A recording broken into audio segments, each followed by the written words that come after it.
Scott Morrison's trying to get on the front foot with the ongoing drought crisis this morning, revealing he will provide additional payments for those on the Farm Household Allowance for longer than 4 years. Joining me now with the new details is Sky News political reporter Eliza Edwards. Eliza, what do we know now?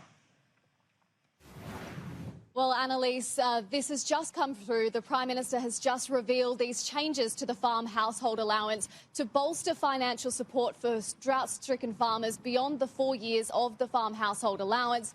So now, instead of the payment finishing abruptly after 4 years, couples will get $13,000 and single farming families will get $7,500. So extending that support beyond the 4 years, and then they can reapply for it after a decade. Let's hear what Scott Morrison had to say on 2SM this morning. What we're doing today in the Parliament, people get to the end of their 4 years of that Farm Household Allowance, they will get an additional payment of $13,000 for couples and $7,500. So that's new news today on the John Laws program. They will get that additional payment. Annalise, the government has been facing intense pressure over its support for farmers struggling through this drought. So obviously this measure is designed to try and counter that criticism. The Drought Minister had an interesting response to some criticism from commentators. Let's take a look at what Drought Minister David Littleproud had to say.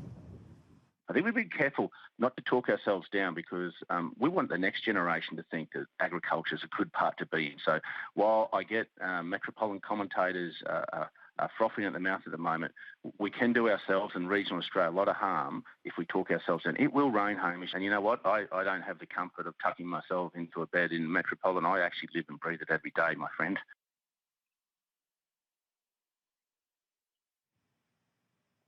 So, Annalise, we'll hear more today of responses to this increased support for farmers. And Eliza, we know that there's this discussion in the Labor caucus about free trade agreements. What do we know so far? That's right, Annalise. The Labor caucus is meeting to decide on its position on 3 free trade agreements, one with Indonesia, Hong Kong and Peru. And we know for sure that Labor has decided to back in the Indonesian free trade agreement. Annalise?